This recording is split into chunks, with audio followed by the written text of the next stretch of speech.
Good evening, everyone. I'm Sarah from Kent District Library, and you're joining us this evening for Motherland Cooking Xperience. We'll be joined by Chef Mirabelle shortly. I just want to remind everyone that Summer Wonder is in full swing, and you can find out more information at kdl.org/summer. Sign up for our 30-day challenge and win prizes for all ages. So I'm going to be inviting Chef Mirabelle to the screen now. Good Hi, Sarah. How are you? I am well, thank you. And you? I am doing wonderful, and I'm so excited to have you here today. I had the distinct pleasure of joining one of your programs earlier this year, and I'm so excited for you to join us here at KDL, and I'm sure that people will thoroughly enjoy the recipe that you're going to be making. Do you want to tell us a little bit more about what you'll be doing tonight? Yes, I would love to. Thank you so much, KDL, for having Motherland Cooking Xperience. It's an honor being here again. We will be cooking Cameroonian Whole Grilled Fish, and we will pair that with fried plantains and some sautéed greens. And this is a very special dish from where I come from, Cameroon. And it is a street dish. It's street food, but you also have people families cook that at home to welcome guests, just to pass time and have fun together. But it's mostly one of those dishes that when you think I'm going out to go hang out with friends, that's what pops to our minds. That's what we want to eat. It's very healthy. It is very tasty. It's packed with flavors and spices, just the right thing for you. And don't worry even about if you can get the kind of greens that we normally would have in Cameroon. We have alternatives for you right here in Grand Rapids. That's wonderful. I'm really excited. And I understand that you'll be filming the different aspects as you prepare the food. And is there anything that our guests should know before you begin preparing? Any special things to do with the fish or the ingredients? A couple of things that I would want them to be careful and to prepare. First of all, one of them would be, it's very important to score your fish so that the spices can go all the way in. We don't want cut lines that go all the way to the bone, because that may make the fish sort of like fall apart after you grill it. So it's very important to just cut enough to go deep in the flesh, but not to completely cut it off. I also want to say that we have 3 different camera angles. We will have one that will be focusing on the pots where we'll be cooking the sauteed greens. We'll have one on our grill for the fish, and then we'll have this main one where I'll be cooking with you. Wonderful. I think that we are ready to get started. Yes, let's do this. You remember we talked about where the cameras were. So I want to just, first of all, start with showing you where they are. This is the very first one. If you have any questions whatsoever, you want to see my face, you want to see me move around the kitchen, this is where you will focus. And we have a second camera, this one right here. This is gonna show you everything that we'll be doing in here in this pot, and that includes the cooking of our sauce or our greens, sauteed greens. And over here we have an air fryer. It's okay if you don't have an air fryer, you can totally use your grill. And what you would do is to broil your fish. We don't want to bake the fish because it gets a little too wet. We don't want it a little too wet. So it makes sense to put it in the grill. So if you don't have a grill, if you don't have an air fryer, if you don't have an oven where you can broil on high, if you don't have an outdoor grill, then you can definitely bake. But what we want to do is to put our fish under super high heat for a short amount of time, just so that it gets it cooking really fast, but we don't lose all of the juices in the fish. So let's get started. The first thing we're gonna do here is just go through all the ingredients that we need. And let's start with the fish. We're doing a whole grilled Cameroonian fish. So let's start with the fish. We have whole pompano here, oopsie, and some red snapper as well. So if you cannot find whole fish, you can definitely use fish fillets. So we have some pompano here. I'm just gonna go ahead and rinse this a little bit to get all of the icky, bloody stuff out.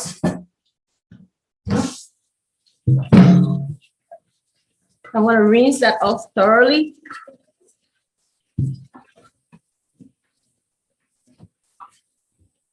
And I just want to start telling you, like, it's very interesting. Back home, we don't get grossed out by fish heads or the eyes or anything. We normally will take the gills out, we take the guts out, but that's about it.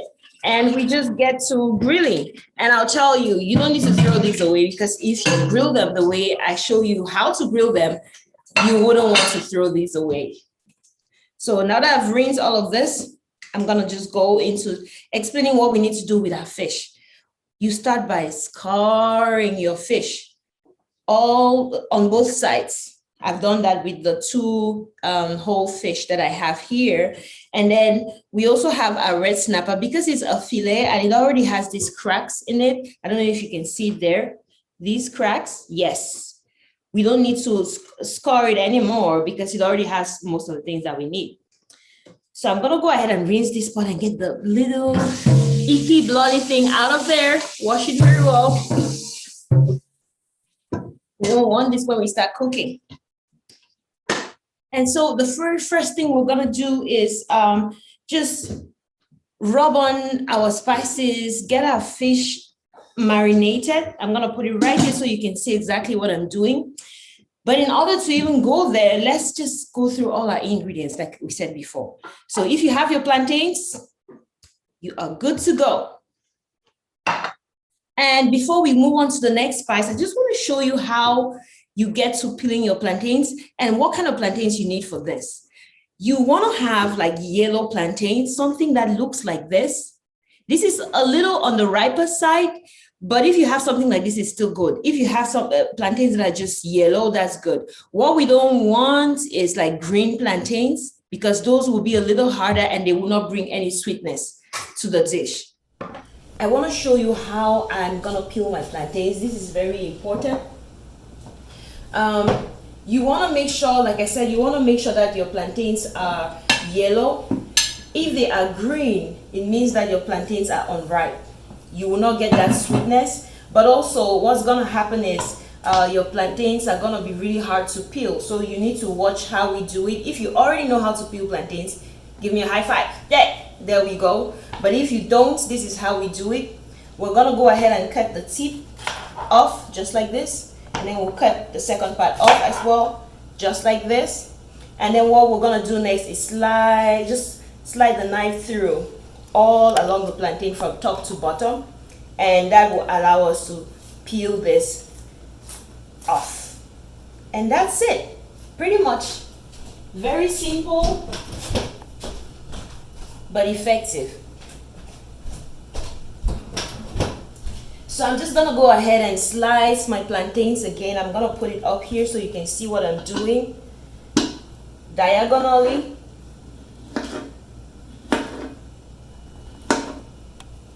Just like that. I'm gonna show you how I do it here as well. Just slide it through from top to bottom, from the right side all the way to the left side, so that you have diagonal discs that look like this. With this, our plantains are ready. We're just gonna set them aside. We don't need them right now. Wash my hands as always. And my knife and the board. I don't know about you, but I hate it when I'm cooking and I have stuff all over the place, piled up all over. It just makes life in the kitchen a little more uncomfortable. So now that we've done all of that, we're gonna go ahead and start checking out our ingredients. We have garlic right here. And this is just minced garlic. We have some ginger, and we're gonna use about an inch or about an inch and a half of ginger for this particular recipe. I'll put these away because I already blended everything that I needed. We're gonna use some seasoning cubes. And if you don't have seasoning cubes, that's still good. You can use what is it? You can use bouillon. Yes, you can use powdered bouillon. I'm gonna put this right here because I need it. And then here I have a mix of a lot of spices. It's dried ginger, dried garlic powder. We have some white pepper and black pepper. We have some celery, ground dried celery as well. And then we have my salt and black pepper and white pepper mix. We have some tomatoes, chopped tomatoes.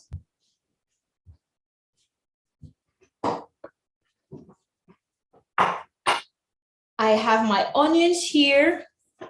And what I did with these onions is that I blended my onions along with my fresh ginger and fresh garlic. I blended everything together. And why is it pink? It's because I used purple onions. And these, let me first show you what I have here, then I can go to the other one. So these are very important. This is like the most important part of the meal that you need to have. So I have some parsley here, curly parsley. I have flat leaf parsley. I have some mint. I have some basil in there as well. So these are the most important things that you need to make this fish really, to take it to the next level. And what we do with this is we just put everything together and we blend them. We blend everything together, and then without water, of course. If you can do it without water, that's better. But if you can't, then add just a little bit of water just to get the blender going. And if you don't have a blender, you can always just mash that in a mortar and pestle and you still get the job done. Last but not the least, we have our blanched greens. So I blanched my greens, squeezed them out. It is really very important. You need to squeeze out the excess water from your spinach. And the cool thing about this particular recipe is you can use spinach, turnip greens, kale, mustard greens. You can use all of that, or you can even mix them. You can do a mix of kale, of spinach, of turnip greens, and it just enhances the flavor even more. I love it. I love playing with all of these different greens. But this is definitely what we would go with back home. We normally would use huckleberry leaves, but the spinach comes closest. Spinach and turnip greens come closest to, they taste about the same, not the same, but closest to our huckleberry leaves that we have back home. So I went ahead and I blended all the herbs. So this is what you see in here. I'm gonna hold it closer so you can see what I'm talking about. There we go. So I blended all my greens together, and that's what we're gonna be using. So with this, let's go ahead and start spicing our fish. I'm gonna break down all the way down. And before we even start spicing the fish, I wanna tell you all about Cameroonian grilled fish. This dish is delicious. If you're not a fish lover, I would dare say you need to try this one before you rule out fish completely from your diet. This, especially the mint in there, it works so well. What we do, the secret to making this particular dish work is you need some charcoal. You need charcoal. You need the green spices. You need the garlic, the ginger, and the onion in the right proportions. And then if you want to enhance the flavors, you could actually marinate this and leave it to sit somewhere cool and somewhere that's going to keep your fish intact for maybe an hour or 2 hours. Sometimes you can even do it overnight. So I'm going to go ahead and just start spicing our food. Let's get started with the most important thing. So I'm going to just pour my spice mix right here.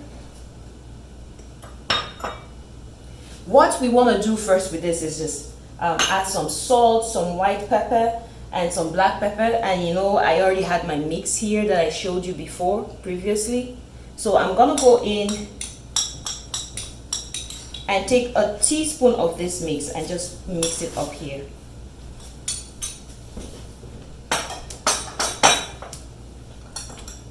I want to also go ahead and add some of my ground ginger, garlic, and onion.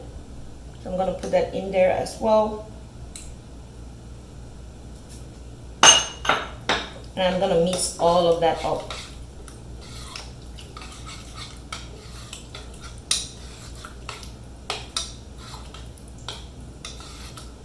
And that's it for this one.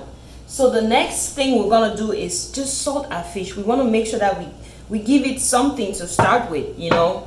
So we're going to spread this all over the fish on one side and then the other side. I'm making sure that the salt actually goes through the little holes that we already created. I'm going to take some more here and put it all the way in so that we cover the guts. Practically every part of the fish, you want to cover it well. But we also want to make sure that we don't over salt it, else you end up with over salted fish and nobody can eat it. We don't want that. Okay, so with this done, I'm gonna just go ahead and rinse this off and put this down. Move my greens over here so I can use my sink. With this gone, just gonna rinse my hands.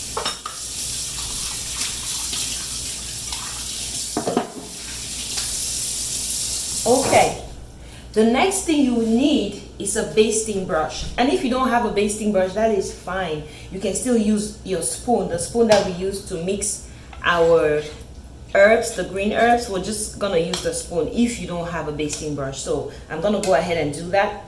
I'm gonna show you how I do it with the brush and the spoon. So I'm gonna use the spoon on one side. So I'll just rub that in, making sure that I spread it all over on one side. So it should be looking something like this. And then go ahead and do the same on the other side. And then we're gonna put some too in the guts, in the middle. We want to make sure we cover all the parts of the fish with our marinade. Okay, so this is good to go. We're gonna wash our hands as is expected.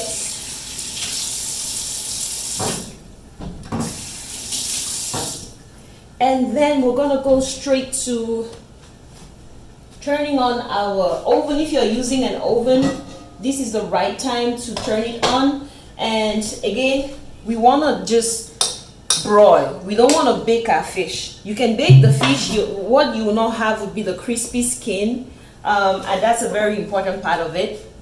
And if you have any remaining green herbs, what we're gonna do is just drizzle a little bit of oil inside. That should be about enough. And then we're gonna mix it some more. And this is what we're gonna use to just keep on basting our fish as it cooks. We'll open our oven, baste, put it right back, continue just the process over and over. Once it's all cooked on one side and crispy, we're gonna flip it over and do the same thing. So for now, so with this all spiced and good to go, I'm gonna go ahead. I don't need to spray anything on here because my fish has already got lots of oils, so we don't need to spray anything on it. And since we're going the healthier route, we're gonna just air fry it. Oh, there's not enough space, so I might end up just doing one tonight. But I also want to show you what happens when you do it, even with fish fillets. This is obviously, the fillets are obviously gonna cook faster than the whole fish, but that's okay. Okay, I'm gonna turn this on. And if you have an oven, I would suggest that you broil your fish on high. broil it on high. Make sure that the fish is somewhere in the middle of your oven. It's not too high, it's not too low. That is, if it's too low, it's not getting enough heat or the right temperature to cook it fast. If it's too high, it gets too hot that it starts burning. We don't want that. So put it in the middle. And what you want to do, you want to put it in a pan. And if you want to sort of like spray something on it, you can do that so that the fish doesn't stick. So with that on, I'm going to turn this on and I'm going to set it at 50 minutes. We're not going to be able to do 50 minutes. We will not do 50 minutes. I'll have to stop it halfway, but this is just to get it going. Now that we have our fish cooking, let's take care of other things. Yes. Okay, I need to start frying my plantains like ASAP. So our plantains are right here. I have a pot on my stove to go. I'm going to show you what the plantains look like. Later on, they should be golden brown. So I'm going to go right now and turn on my flame so that the oil can heat up. And the very important thing, the most important thing that I want you to take away with the oil is you need to deep fry you need to shallow fry your plantains or deep fry. The problem with deep frying is that it extracts a lot of moisture from the plantains and we don't want that. So the more you shallow fry your plantains, the better, but I have a deep frying setup back there. So I'm gonna still use it, but just watch, make sure that my plantains don't stay there for too long. So I'm gonna go ahead and turn it on.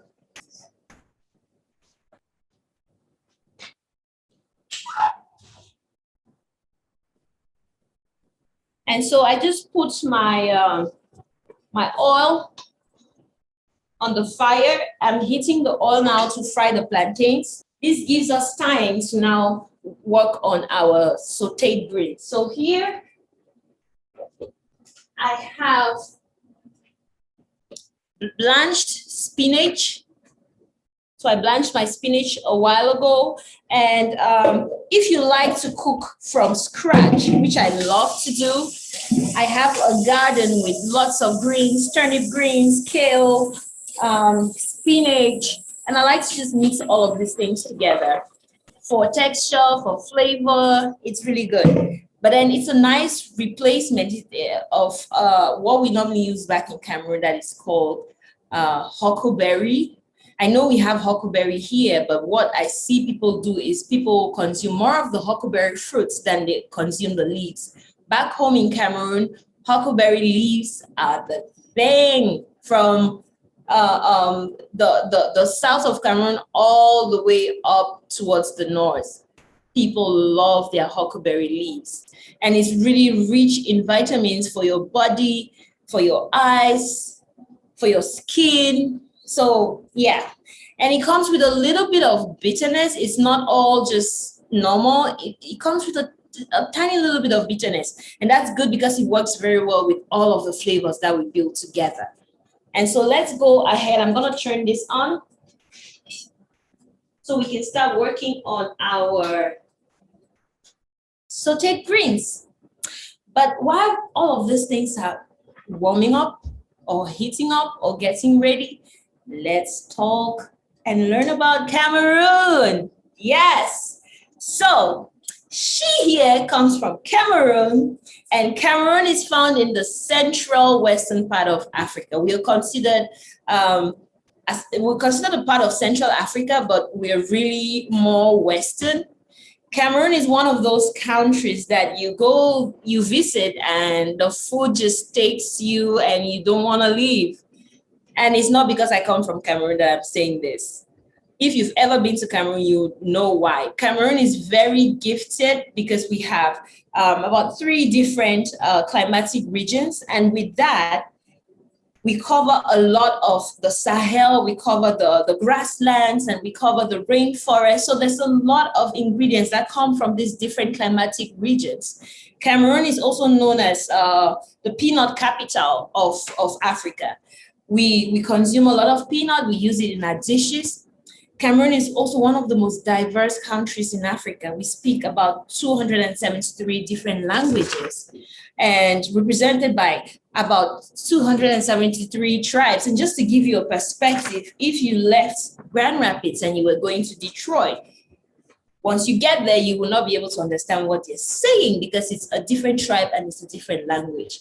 And the good thing about this is that it brings a lot of culture in. Every tribe has their history, the way they do things, their laws that sometimes differ, most of the times differ from the neighboring villages. And so we have a very rich, diverse culture. I would say rich, diverse cultures, not one, several. Cameroon is also one of two countries in the entire world that speak English and French as their official languages now. Can any of you tell me which other country there is out there that speaks English and French? And Cyprus is not in Africa. Can you think? Can you think? Can you think? It's Canada. Yes. So Canada and Cameroon speak English and French as their official languages. I come from the Sot tribe, and the Sot tribe is a part of the northwest region of Cameroon. We speak English. Cameroon has 20% English-speaking people and 80% French-speaking people. And this is because of our colonial history. Cameroon was first colonized a long time ago by Germany when they lost the First World War, and their colonized lands were partitioned all around the European countries. It so happened that France took the French-speaking part of Cameroon, and then the English-speaking part of Cameroon was for the British. And another fun fact about Cameroon, the English-speaking part of Cameroon used to be a part of Nigeria. And so we have a lot in common with some of the people from the eastern part of Nigeria. They share a lot with our western region because they used to be once the same people before the colonial masters decided to just distribute the land and move people around however they please. So that's a lot about Cameroon, but we'll definitely come back to that. And I want to just show you some things that I have here. So these are our cups. We use this for drinking when we go to parties. Normally, what the tradition requires is that you come with your cup cleaned, ready. If you're going for a party, especially a traditional party or traditional ceremony, you need your cup. And these are made from cow horns, goat horns, or anything like that. And that's one thing that I want to just highlight here. Back home, we believe that if you're gonna slaughter an animal and consume that animal, you have to literally use everything, every part of the animal to give homage, because that animal has sacrificed its life for you and your family to eat. And so you cannot waste anything. And so this is where all of these things come from. These became our cups that we use for drinking, and we would drink palm wine. We would dress up like this. This is called a togo. The fabric I'm wearing is called a togo. And you would find this all over the northwest region and partly southwest region of Cameroon. And if you go anywhere where Cameroon is participating, maybe a competition, an international competition, look out for this, because everybody wears this. And it is really cool. I love wearing this because for me, it shows where I come from, and I'm really proud about that. So now that we've talked about the cups, I also want to tell you this. If you hear this sound, it means that I'm going to tell you something about Cameroon, about me, or about the dishes that we're about to cook. So let's turn this one on and get our sauce going. So, why are these greens so important? Greens are a vital part of our nutrition in Cameroon. And by greens, we mean everything that is edible. We mean greens, leaves from yucca cassava roots. If you've ever heard of that, we eat the leaves. We eat cocoyams, that is taro. Taro is found in most tropical regions. We use not only the taro roots, but also the leaves. So we use everything of the plants. What else that comes to mind? There's just a lot. There's just a lot. Pumpkin leaves, we would eat that. We have really nice delicacies made from that. Pumpkin seeds are a vital part of our diet as well. We normally would do stews with those seeds, pumpkin seeds, with either even the spinach. You can come up with something really great, and it could be vegetarian or not. It just depends on what your preferences are. Cameroon also is one of those countries that we don't have any issues with who you worship, where you go, because we have a ton of variety. Once you have that, there's no way you can sit and say, oh, this is just for these special people. This one is cooler than this. No. I grew up living around people from the Muslim faith, other Christian faiths, and just people who believe in our traditional religions. So you believe what you believe in. And the main thing is that we are people, and we need to get together. We need to get along. We need to push our community together. And that's where I want to take you to the next fun fact. So community is very big in Cameroon. It's very big. So that's the difference between the US culture, the American cultures, and Cameroonian culture. So I would say African cultures. In Cameroon, it's all about the community. The community comes first, and then you as an individual, you come after. And what that does is, I'll just give you examples. In Cameroon, if I had kids there, I would never have to pay anybody for childcare, because my neighbor, if I'm going anywhere, I would just have to work it out with my neighbors. And they will have the kids over, they'll take care of them like they were theirs. If I left in the morning, by the time I come back, the kids will be bathed and fed and good to go. And I know in my mind, because the next time my neighbor would want to go out, I will be the one to take care of those kids. So the community is really big. But also, everybody, like we say in Africa, and especially Cameroon, it takes a village. It takes a village to bring up kids. It takes a village to bring up everybody. And so if you did something somewhere in the neighborhood and you thought your parents would not hear about them, forget it. They will. Because if anyone saw you, rest assured that your parents are going to know about it. And they're not gonna feel sorry for you and not discipline you. They'll do exactly that, discipline you as if they were your parents, and then take you home and tell your parents all the bad things you were up to, and then you get disciplined again. And then they would get a pat on the shoulder, like, thank you for looking out for them. So that is Cameroon. It's great. I love it. I love it. I love it. Okay. So I just put some oil in here. I don't want it to heat up too much. And this is olive oil. You can use vegetable oil if you want to. It's very, very important. Back home, we would use vegetable oil. Sometimes we would use palm oil for this dish. And the very first thing I want to do with the dish is start off with just cooking my tomatoes.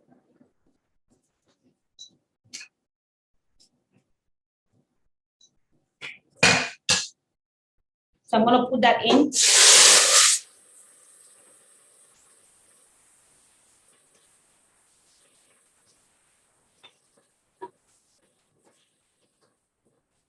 What we want to do is cook the tomatoes down completely, and then we start adding other things to it. And what I did here was reduce the heat so that my oil didn't get too hot.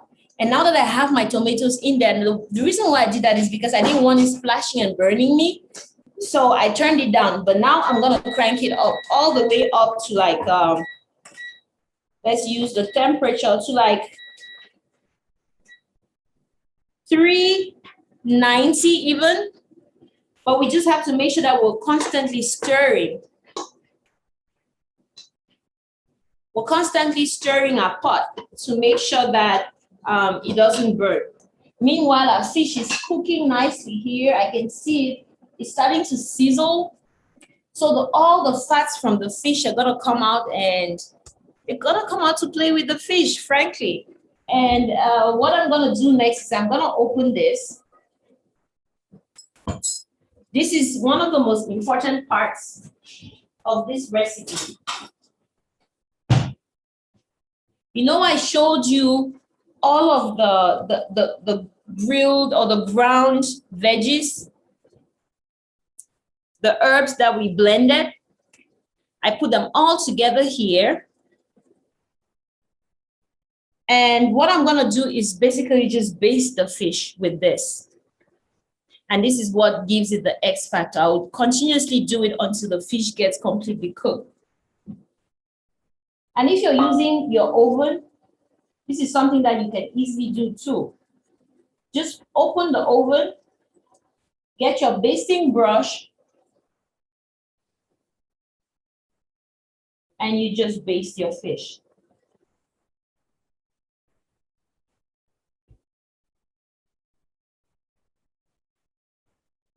And what we want to do is baste the fish on both sides as we go. When it's all cooked through, we're going to flip it over and do the same on the other side. So there we go. We just did our first round of basting. Then we let it continue.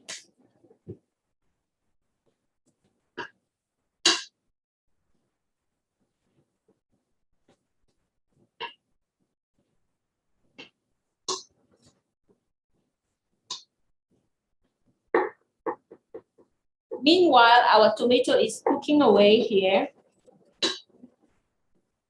I showed you some seasoning cubes. We haven't really gotten to use them yet. So I'm gonna just peel one of those.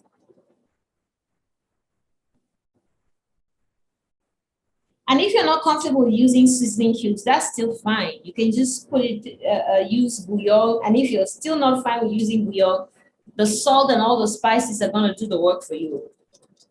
Back in the days, we never used to use any seasoning cubes. Our grandmothers would use salt and all the spices, and it would be incredible. It still is incredible. But because some of us are like kind of used to seasoning cubes and bouillon, sometimes it's like taking a shortcut, you just do it.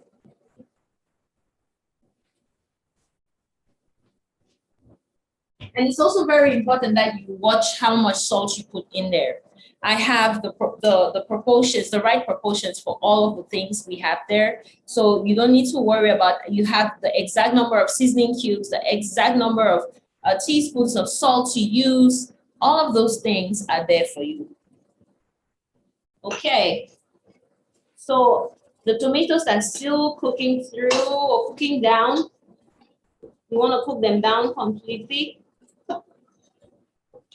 The thing about tomatoes is you really don't want to cook them for too long. The longer you cook them, the more sour, more tart they become.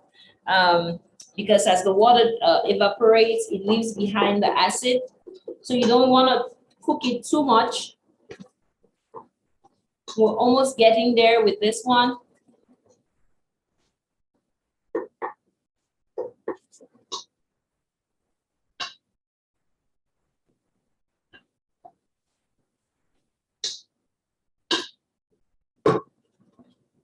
And I'll tell you this, as we cook, cooking is a very, very special thing for the African woman because we start cooking as early as possible. I remember my first time in the kitchen was probably when I was like 2 years old, and I would accompany my mom, my aunties, my elder sister. You know, they start giving you little chores to do, and usually you start with like rudimentary kitchen utensils. Usually we will use like the grinding stone. It's like a flat stone with a tiny little one on top that you can wrap your hands around, and you literally just do that manually and you crush it. And it works very well. It's nice exercise for your arms, but also we learn the tricks to grind stuff faster. Sometimes when you use salt with your ginger and garlic, if you had to grind your ginger and garlic with a stone, you use a little bit of salt, it makes it easier. So it's not as hard to crush them. the texture from the salt, the hardness of the salt brings everything together, and it's just easy to grind. It used to be really therapeutic for me. I miss it. I miss it a lot. But we also use other things like the mortar and pestle. We have huge ones like these big, where we would pound a lot of things from root vegetables to make our fufu or ugali. And fufu is principally just a cooked paste of anything, like thick paste. It's usually starches. Sometimes it is corns. Sometimes it is cassava or yuca. Sometimes it is taro. Sometimes it's yams, Sometimes it's sweet potatoes. And mind you, our sweet potatoes is not called yams. Yams are completely different. Yams are white. They are really starchy. Sweet potatoes are sweet. They could be cream or cream in color or red. So if you go to Africa or to Cameroon anytime soon and you ask for yams, they will not bring you sweet potatoes. Just know that. So my tomatoes are cooking down really fast. I need to check my oil behind there and make sure that it's hot enough. It already smells amazing, and this is just the tomatoes.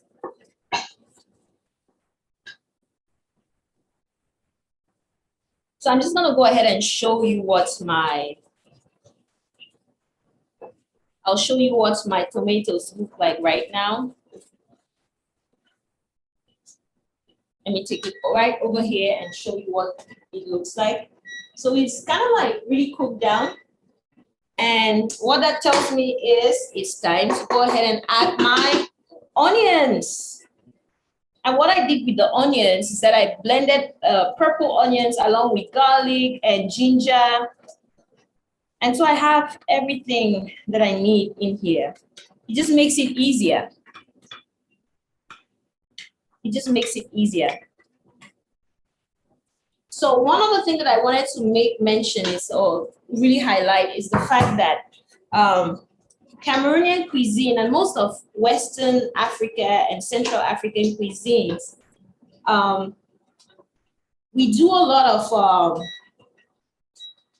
we use a lot of garlic and ginger and onions in our food, mostly because of their medicinal values, but also hot peppers. We eat anything from habaneros all the way to ghost peppers. And just to tell you a fun story, I grew up eating from a general pot. We would have these huge pots that we cook food for about 20 people. And you ask yourself, like, who are all these people who are going to come and eat this food? But mind you, by the end of the day, that food is gone. Because there's hardly ever any family that is a nuclear family. We live with our aunties and cousins and second cousins and third cousins. And some people we call cousins who are really not cousins. But because they've been so close to the family, they've just become a part of the family. Remember what I said about before, what I talked about before? It was about community. Community is everything. It doesn't matter what you share with the people who come your way. What matters is that you share the little that you have with them. And so we use our ingredients and we cook things that will go a long way to feed people, to serve people, to make people feel comfortable and welcome in your home. So let's go ahead and really crank up the heat here. So I added, we cooked down the tomatoes, and then I went ahead and added the onions, the blended onions, ginger, and garlic. I'm gonna go ahead now and just add in the rest of the spices that I have here. This is optional. You must not do all of this. Having your tomato, garlic, ginger, onion mix is perfect. If you can throw in some black pepper and white pepper, that would be perfect too. So any other thing you don't need to bother about. But if you have curry and you think, oh, I want to spice this up, then by all means, go ahead and add about a half a teaspoon of curry powder should do it. Dried yellow curry powder, not curry paste. So I'm going to go ahead now and Just add my stuff here.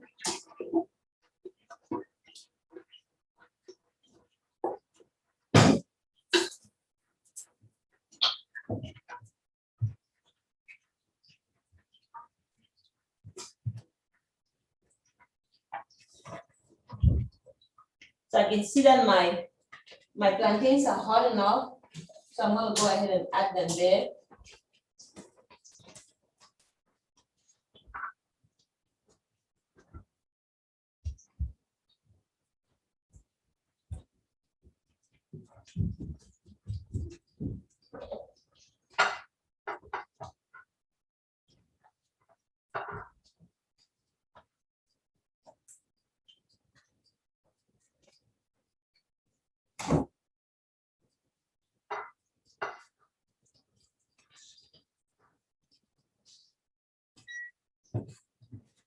Okay.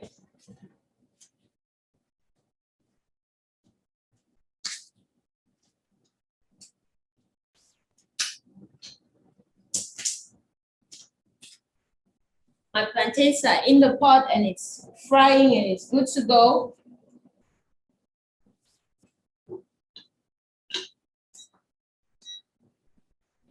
Meanwhile, we went ahead and added our extra spices. What we didn't add was the salt. So we're just gonna go ahead and put about a teaspoon of salt, and that should be good to go. So go ahead and wash my hands.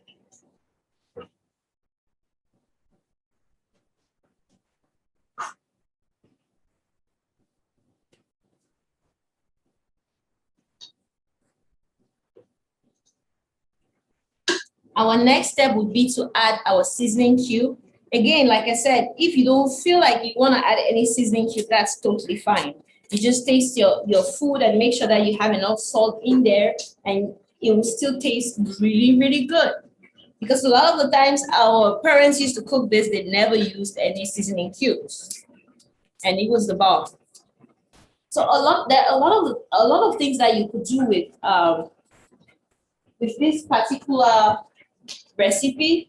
Sometimes we use this, we would pair our sauteed greens with a lot of other things like fufu or ugali, that would be corn paste or hard corn paste or pudding cooked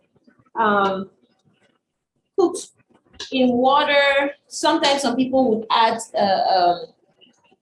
some salt to taste, but usually you don't have any salt in it. And then we would wrap them in plantain leaves, and it's just amazing because the plantain leaves offer a lot more to the fufu, which is normally just plain. And it's plain because the sauteed greens are packed with flavor. And a lot of the times we would pair that with grilled chicken or grilled meats. It's just amazing when you pair all of that together, or even fish. In some parts of Africa, like the Gambia and more of Eastern and Southern Africa, you will see them use fish. More Eastern Africa, really, fish. And then one thing that I wanted to talk about too is our use of pepper all across Africa. So Western Africans and Central Africans are mainly really known for their use of peppers in their food. We use a lot of peppers. If it's not spicy, then there's something wrong. The spicier it is, the better for us.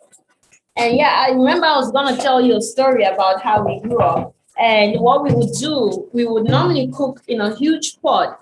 And in that pot, we would have 2 habaneros in there. So that's just like the basic level. That's the starter level. That's the beginner level for heat.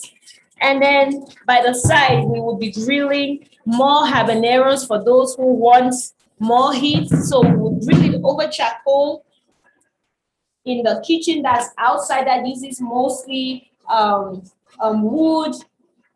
The rudimentary, basic, old-fashioned kitchen with 3 stones. That's where we would do it. And it just gives it another kind of flavor because it's not only the coal that is cooking it, there's the smoke that is happening at the same time. So it comes out really, really flavorful. And I love it. That brings a lot of memories. And I remember my grandma would eat like 3 or 4 habaneros with her meal. 3 or 4 habaneros with her meal. That's literally what she would eat. And she would burst open the habanero peppers and then release all the seeds and then mix everything up. Before you know it, everything is gone. Not even a seed is left. And that's just how much we love eating peppers. So I just added my greens here. And what you want to look out for is like when you add your onions and they start getting translucent, you know that's the right time to do it. Ask me why I blended my onions. You must not blend your onions. I only blend it because I have picky eaters who don't like to see onions in their food. So that's why I blend it. Otherwise, you will not need to blend anything. So I'm just going to go ahead and add another seasoning cube to the mix. And then we'll just let it do its thing.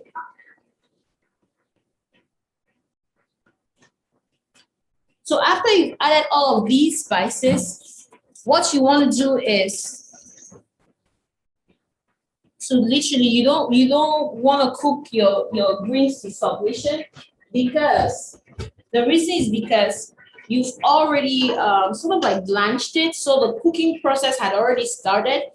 We like to see a nice sauteed greens that still look green, you know, not brown or like cooked down. We want to see bright green, the bright green color, but your veggies or your greens are still looking fresh enough. We don't want to lose all of the nutrients, and that's why we keep it that way.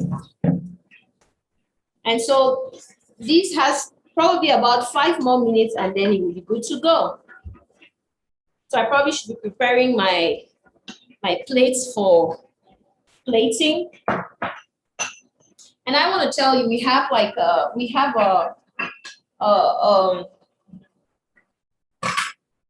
a challenge going on. We would love to see your plates, your dishes after you've cooked them. Show us what you did, what that looks like, plate them well. And every quarter we select the top 20 plates, and they cook with us for free. We have a free cooking class.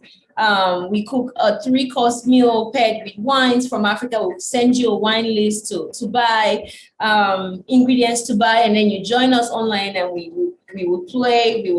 We would cook together, and we would sing together. We have musicians who would join us at the end. So it's usually a very fun time. So now I have to go and check on the plantains. Like I said, plantains can get soggy or too dry if the flame is, or the oil is not hot enough. So you want to make sure that your oil is almost at 365 for you to fry plantains.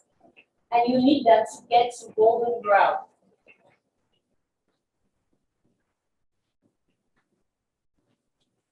So our plantains still have a few minutes to go.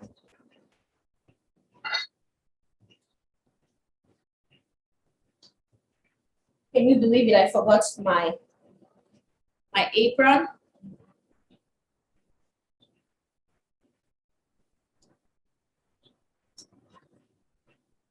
That's quite funny. When we're almost done, that's when I remember to put it on. There we go. One mother is that we had it at the end of the day. So while all of this is happening, I'm gonna just go ahead and check on the fish.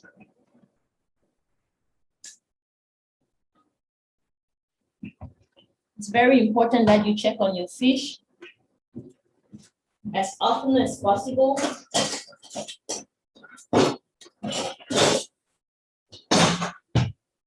So I'm just gonna flip this around.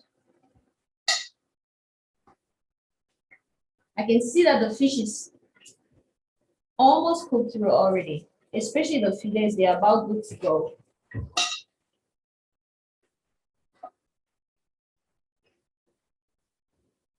Okay, just want to make sure that I smear some of our nice mix on it. Just this time around a little lighter.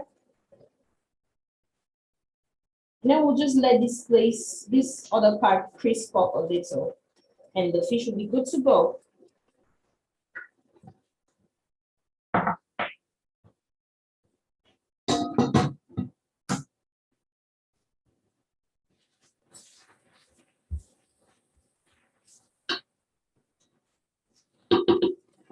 I think our greens are good to go now. This smells so good. Nice, nice, nice. I love it. I'm gonna take that off and then get us some plates. Let's see how we're gonna decorate this or plate our dish. Ooh, those plantains are looking good. One thing that I also wanted to share with you is it's really very important to use paper towels or paper napkins when you are frying your plantains, because while we want to fry the plantains, we don't want the excess oil that comes with it. And so it helps to have something that you can put your plantains by to drain. That's what this is going to be for.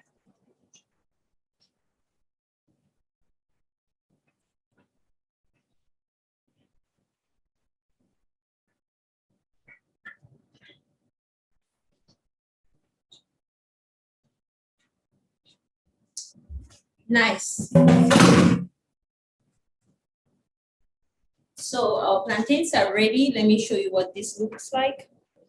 Our plantains are ready and good to go. They're golden brown, but they're still very hot, and so we need to be very careful. So this is another part. This is a mix of parsley, sweet peppers, and some onion. We're gonna use this to just garnish our fish when it comes out. And I'll go ahead and plate my greens. I'll use this one instead. Let's go ahead and mix it some. That smells so good.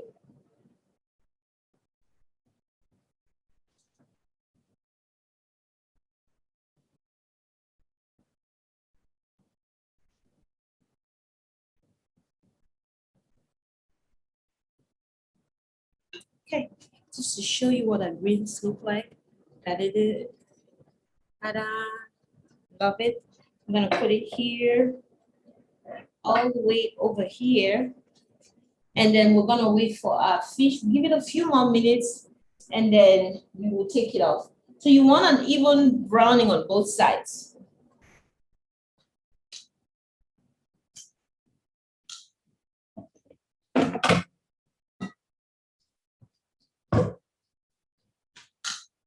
Before we even do this, I want to ask you questions, right? Like, how do you taste your food in your culture? You know, like how did you grow up watching your mom or grandma or any family member? What did they do? How did they taste the food? For us, it's like very, very vital. I'm going to take one of the fillets and put here. There you go. And then we're gonna go ahead and just mix our garnish. Okay, we have a mix of onions and peppers and parsley. Oh, you know, everybody eats with their eyes first, you know, and I love to see colors on the food that I eat. I love to see all of that highlighted. There you go. That looks really good. Okay, I'm gonna put that by the side. Take this off and probably continue with the rest because we need to finish with our fish. I think I'm gonna go ahead and put one more in here and then take this one out. Please cook through.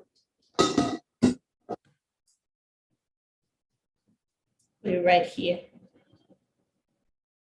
For those who can't stand any fish heads, we got you covered. You have your fillet ready here. So we're gonna just go around and line up our plantains. Still slightly hot.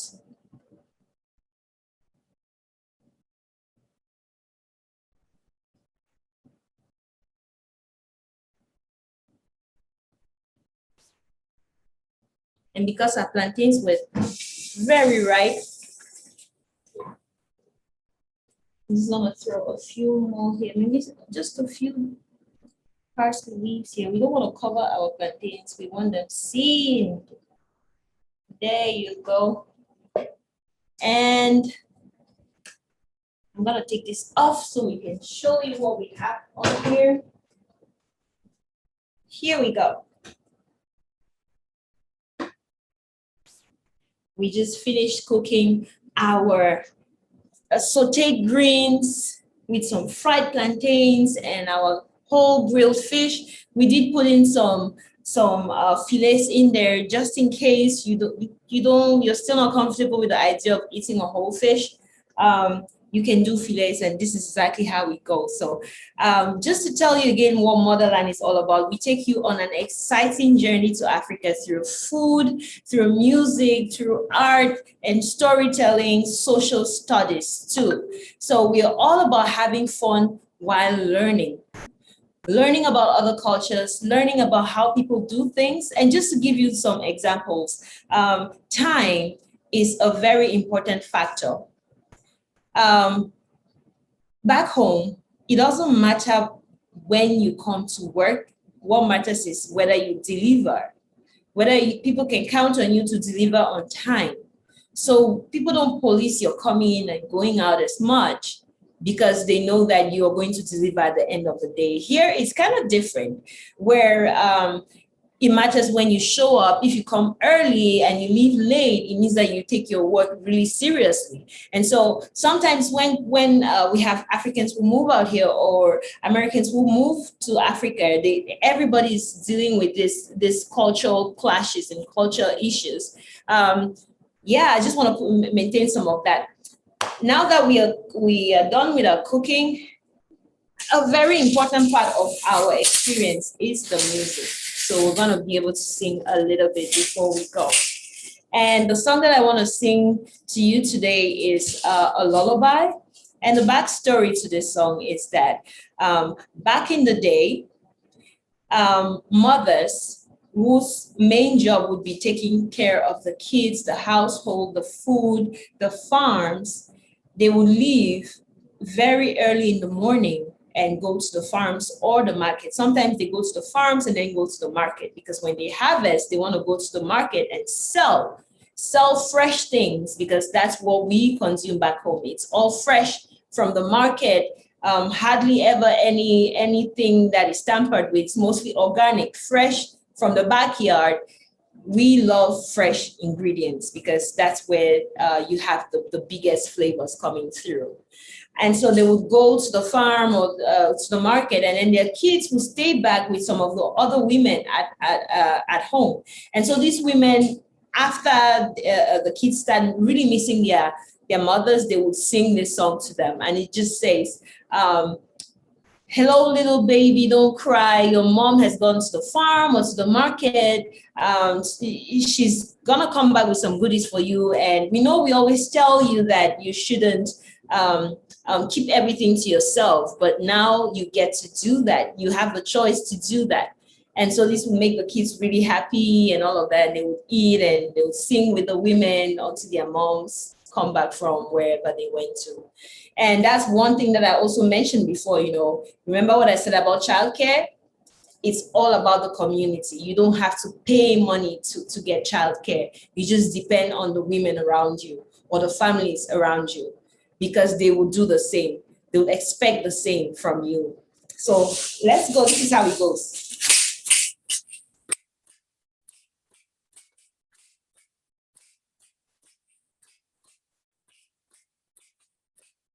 Yo, okay. Yo, okay. Yo, okay. Yo, okay.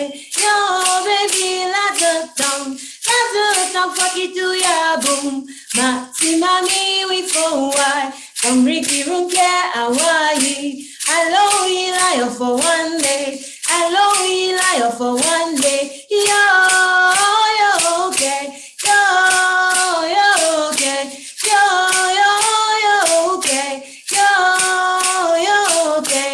Yo, one of tongue, fuck it to ya, boom. Maximami, we for why. From Ricky Runke, Hawaii. Hello, Eli, for one day. Hello, Eli, for one day. Yele, yele, yele, yele, yele, yele, yele, yele. Yo, yo, okay. Yo, yo, okay. Yo, yo, okay. Yo, yo, okay. Yo, baby, like a tongue, fuck it to ya, boom. Maximami, we for why. From Ricky Runke, Hawaii. Hello, Eli, for one day. Hello, Eli, for one day. Yele, yele, yele, yele, yele, yele, yele, yele. Yo, okay. Yo, okay. Yo, okay. Yo, okay. Yay. Thank you, Mirabelle. It has been wonderful watching you cook. We're excited to have you with us tonight. And I hope to see pictures of the cooking that people have done. How can they tag those images if they want to share? Yes, that's a very good question. They can use the hashtag Motherland Cooking Xperience on all of their pictures. And the fun thing that I actually didn't mention is that we always pick from all of these pictures. So every quarter we have a free cooking experience where we select winners and they can attend with one person of their choice. And we have fun and we cook a 3-course meal together. So it's quite exciting. That's amazing. I didn't realize that people could win a cooking opportunity with you. So yes. Even better. I'm going to pop up that email or website address for you one more time. Is this the site that people would go to tag, or do they go to Instagram or Facebook? Can that work there? Yes. They would go to Instagram and Facebook and Google too. So we're taking all our social media websites, so Instagram, Facebook, Twitter, and Google, definitely. Perfect. Well, I'm so excited to see what the families at Home Cooking have come up with and see the beautiful fresh ingredients that they prepared tonight. I want to thank you again for sharing your experience with us and sharing all the wonderful information about Cameroon and the food that you enjoy there. We're looking forward to having you back again later this summer. I understand you'll be doing additional cooking shows and also a house concert for us. Yes. And I'm excited to see that. Thank you, Mirabelle. I'm going to let everyone know again how they can join us at Summer Wonder. Go to kdl.org/summer. You can sign up for our Summer Wonder challenge, do 30 days of activities for adults, for kids, for babies. Everyone gets a chance to win a prize. So thank you, everyone, for joining us.